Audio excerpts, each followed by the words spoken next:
Day weekend here in the States. I am happy to report I kind of slept in. It's okay. I don't know about you guys, but have you ever procrastinated in a positive way? And here's what I mean. There's something that I need to do, and like something that requires me sitting down, taking some thought power. It's actually like rewriting something. So I have to watch a video, get the instruction, and do it. And it's really super important. However, I find myself, okay, well, first I have to meditate. First I have to go for my walk. First I have to record my show. All these first, and it's not getting done. I don't know about you guys, but even though the other things I'm doing are positive, it's probably still not best that I procrastinate. That's my observation on myself this morning. So I'm going to have to do a better job of not procrastinating in the near future here. Well, I'm not going to procrastinate anymore. Here comes today's reading. The quote is from Williams Wordsworth. Come forth into the light of things. Let nature be your teacher. When life seems filled with stress, nature can help us find harmony between our bodies, minds, and spirit. Walking on the beach on a Sunday morning, hearing the sounds of waves crashing against the breakwater, we can hear our own thoughts in all of our life more clearly. When we jog, the rhythm of our steps and the fresh air draw us inward. We form a closer relationship with our inner self. Complex problems take on simpler dimensions, and our confidence grows. At times like these, we feel a profound intimacy with our higher power and the best that is in us. Our new awareness of nature's simplicity and harmony brings us a great sense of peace and well-being. Confident in our higher power's love, we can face the future with serenity. Today, help me feel close to nature and help my higher power. Help me find harmony in all areas of my life. I love nature, and if you're watching my IGTVs, like when I'm on Instagram, I try to record down by the water and the scenery. It's just so pretty. I try to walk every morning and get out to the water, and I guess the water is the biggest part, but the park, I like nature. I like going golfing and the trees and the animals. I especially love the animals, as long as they have fur. I think I get a little tripped up in nature when it comes to things like snakes. It can ruin all of nature for me. But really connecting with nature. So I interviewed Jamie, who's the host of the After Gambling podcast. And unfortunately, I think I didn't record it. Again, me and my stupid technology. I'm going to blame Zoom, but it was maybe my fault. I don't know. I still can't figure it out. Anyway, we were talking about how we go out for walks and stuff. And one of the things I do is I'm very, like, my brain is always going. And when I go out for a walk, I'm either recording an IGTV, or I might be reading a book or taking a course or watching videos of the things I'm involved in. I don't actually do a good enough job of connecting with nature and just being still and not doing anything while I'm out there. And he actually is the one who called me out on this in our conversation. So I'm almost contemplating even going out this morning without headphones. I don't know. I know my brain will race either way, but maybe I'll try it just to see how it goes this morning. Yeah, I think I'm talking myself into it. So what do you guys do to connect with nature? Do you go to the beach? Do you go for walks? What do you like to do? Like, I love flowers too. Obviously, I was in the floral industry for so long. But that's another thing. When I'm out on my walks, I take photos of all the flowers that I come across. And I do it in, like, there's these sunflowers that I made friends with the last month.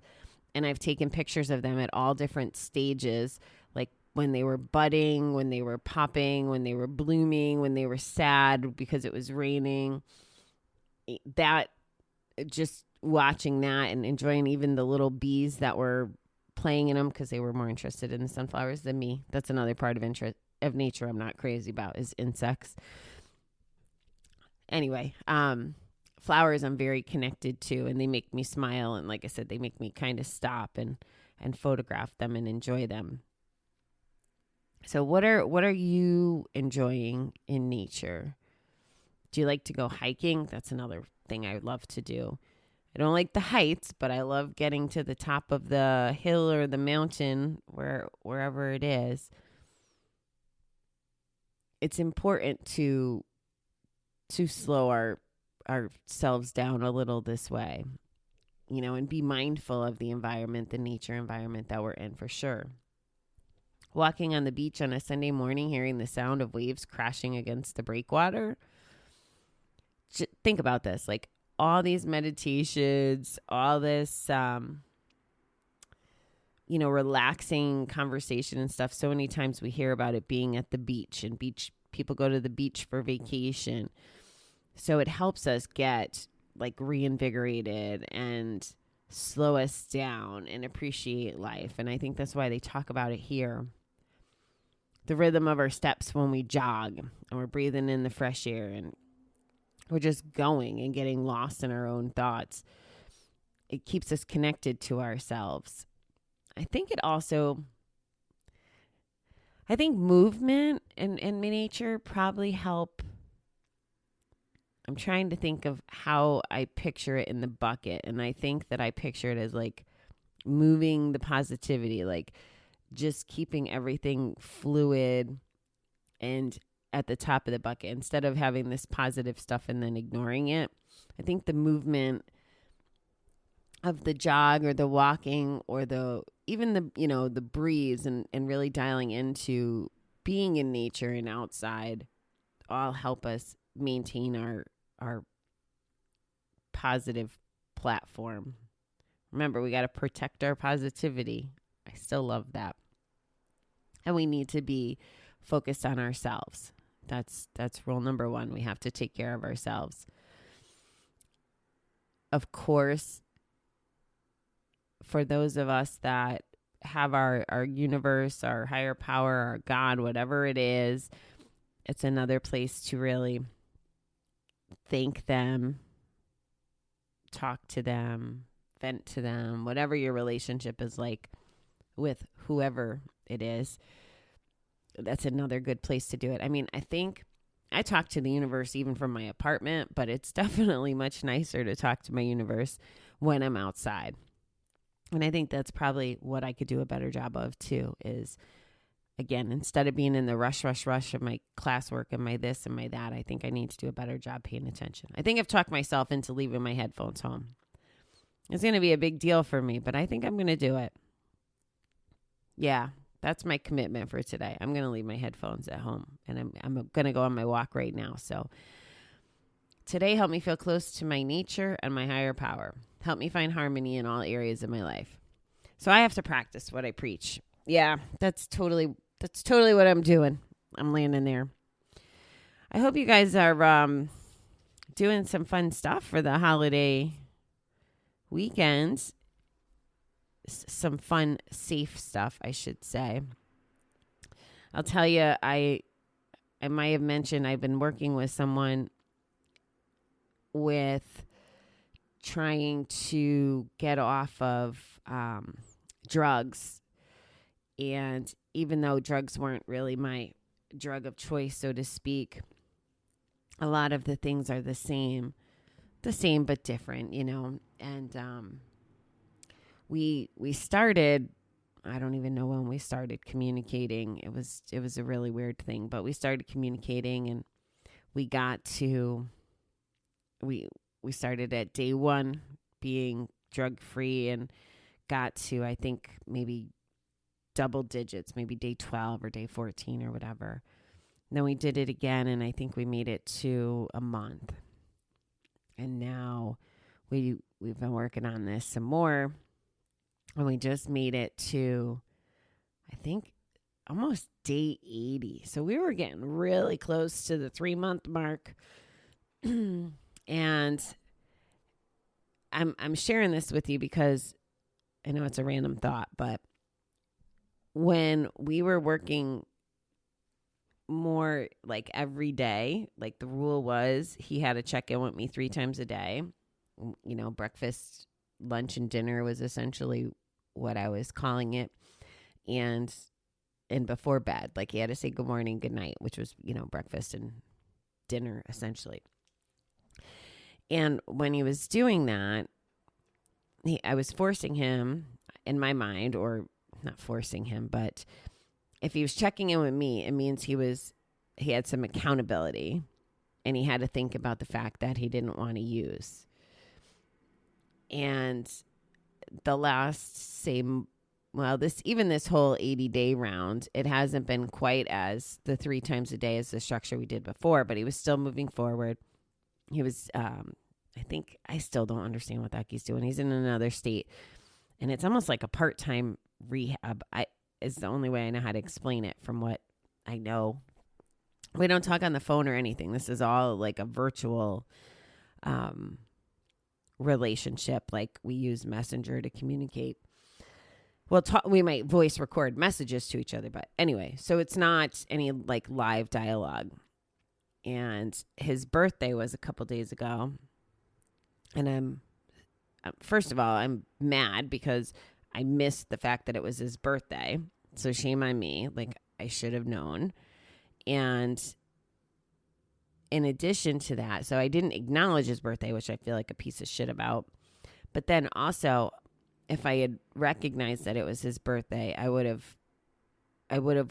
got us prepared for it, or at least talked about it. Like, hey, what are you doing for your birthday? Because we've talked about this with holidays, and you know, when you get ready for 4th of July, if that's when you're used to partying, you need to prepare. We would prepare for the weekends back in the beginning when it was first, when he was first detoxing off of the drugs that were still, you know, in his body. And, you know, I'm sad, you know, that we're on day 1, day 2 again. It's not my load to carry exclusively, right? And it's part of the process, and I realize that. And I'm still so super freaking proud of him for the almost 80 days, for the almost 30 days, for the, you know, for the journey. He's working on it, and he keeps falling down, but he keeps getting back up again. And every time he comes back to me, so I guess I'm sharing this with you because I got messages from him this morning that were like, he's so self-aware. That's why I haven't stopped working with him, is because he totally tries, and he's so self-aware. And he's like, okay, I'm not making any decisions without getting permission, the okay from you. I need a sponsor. I need your phone number. I need meetings. So he's already strategizing to what he's going to do. He sees the cracks in his recovery without, like, I don't have to tell him where the cracks are. He knows where the cracks are. And he's structuring, like, that communication with me was about him practicing accountability. And I know I went from nature to this, but it's just because I woke up to this, and it's on my heart this morning because I think, like, he is so smart, you know, as most of us addicts are, right? It's not like we're dumb people. He's beyond smart, and he has this personality and this charm about him that he can have anything he wants in the world. Like, this kid smiles and you'd like just melt. He's just a cute kid, and I want him to work for me because I want his intelligence and his expertise down the road. And the deal is, I won't hire him until he has a year of clean time. I actually want him on one of my boards, just because he has the knowledge and the smarts, and he challenges me when we talk business stuff, which I love. And he's like, I don't know, 15, 20 years younger than me. And that's how I know that I want him working for me one day, or being on this board. So I'm just kind of sharing that with you, that if you're having a day 1 again For starters, you're not alone, For a second, it doesn't mean that there's no hope. It means that it was a learning experience to come up with different strategies or new strategies, or put more effort into strategies that maybe you've been not working on, so that way you can get, to the next day 30, day 80, day whatever, and hopefully beyond. If whatever it is, that once you reset, if you're taking a look at what works, doesn't work, you can amend that. Like, that's an opportunity in itself to figure out what works and doesn't work, right? Like, I know that staying connected and doing my recovery work every day is what works for me. If I start blowing it off, then I get further away from my recovery and my mindfulness, and probably closer to a bet. That's my perspective. So just wanted to share that with you. Think about it. Again, if you're on day 1, maybe you're on day 0 and you're contemplating quitting, give it some thought. What can you do to make your quitting and your recovery successful? How do you want your life to be better? And you're not going to quit because I tell you to quit, just like he's not going to quit because I tell him to quit. I'm there for him when he needs me to be, and he is, doing the work and stuff. I also won't chase him. Like, when he goes dark for a day or two, I'll check in once, maybe twice a day. Like, where are you? But I'm not going to chase him. Like, I'm not going to blow up his phone like a crazy girlfriend or, ex-spouse or something like that. I'm letting him know I'm there, but he's an adult and it's up to him to manage. So that's what I got. I'm excited. I think today is day 3 for him again, and it's day 3. So to me, it's moving forward, and that's really all it's about. Growing, moving forward, taking care of ourselves. And I think he's doing his best to take care of himself. So that's what I got, beautiful people. Happy weekend. I'm excited. All right, I'm going to go for my walk with nature without my headphones. Now that I've committed on ear, I won't have headphones. And I'm uncomfortable about this. I don't mind telling you, because I have to walk for at least 45 minutes. So it's going to be me and my thoughts. So we'll see what the heck I come up with. Who knows? Maybe the universe will give me a whole bunch of amazing ideas. We shall see. All right, beautiful people. Talk to you soon.